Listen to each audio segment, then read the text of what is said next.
3, 2, 1, start. Madam, I rise firstly to support the Constitution Amendment Bill 1983, but I am not supporting the representation of the Bill 1988.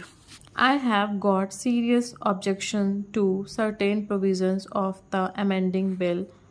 Madam, you are quite aware, and the nation is also aware, that there have been frequent promises from the side of the government that the government is very serious about bringing about comprehensive electoral reforms. As a matter of fact, never has there been the occasion when the government really put into shape in concrete terms what it really means by electoral reforms. But so far as we are concerned, we put forth certain suggestions in a specific form which may be considered as practical, viable suggestions, propositions, and ingredients to bring about appreciable changes in the present electoral system of our country. I do not venture to say that all the measures which we have suggested constitute the final ingredients for a complete and final reform of the electoral system in our country, because the concept of election changes with changing times.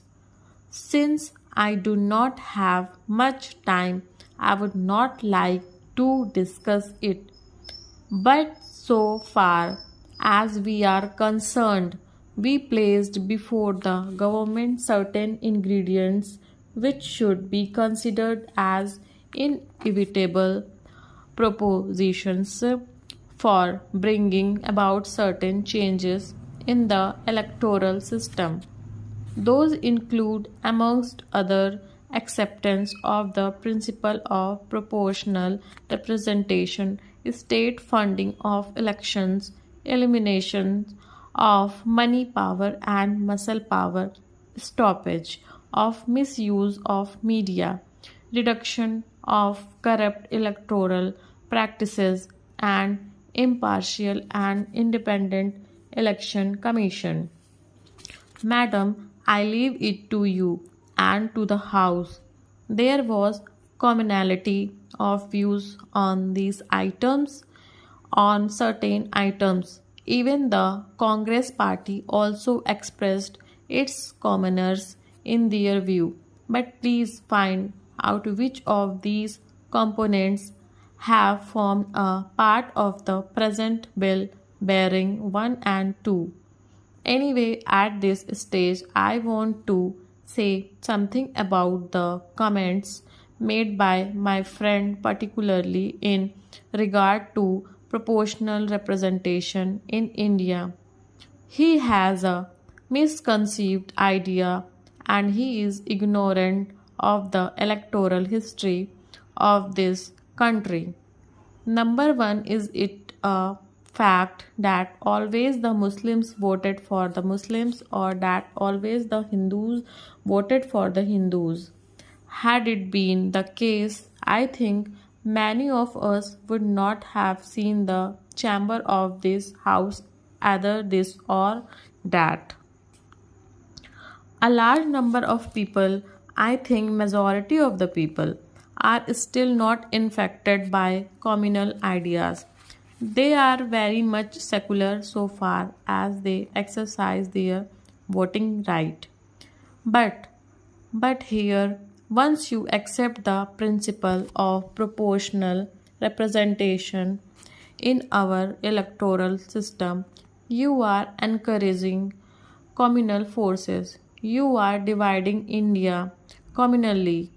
I do not find any rational in this idea. If we have to accept this, then, Madam Deputy Chairman, then you have to negate the history of your party. The Congress party did not get the votes of a particular section or a particular community. People voted for the Congress party on secular ideas, not on communal ideas. Therefore, it is not the idea. If that idea is here, I think it needs a severe condemnation. It is you who encourage communal feeling in the electoral process. My friend has rightly pointed out that the concept of proportional representation is based on arithmetic might. We want proportional representation because it has been our experience that some party, particularly the Congress, has occupied majority of the seats on the basis of minority votes secured by them. Few members are elected to this house or that house on in any other electoral process securing the majority of the total votes. If you want really to judge the will of the people, if you want to have democracy based on the will of the people, the majority of the people, the present system does not fulfill that objective. You get elected, even I get elected, not on the basis of the majority of the total votes, but on the basis of the minority of the votes. I think everybody will agree that this cannot be a sound principle of democracy. I don't say that there may be means and modes of proportional representations. There cannot be a cut and dried mode of proportional representation. What we want is that the government should accept the principle of proportional representation so that there can be reflection of the people's will proportionately. Therefore, I am rather very much disappointed with the comments made by my friend. Please allow me to make this comment.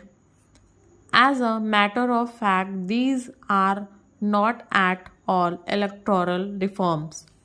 It is rather a caricature of reforms. On the other hand, these amending bills put certain impediments on political parties in our country. I would give only two examples. One is registration.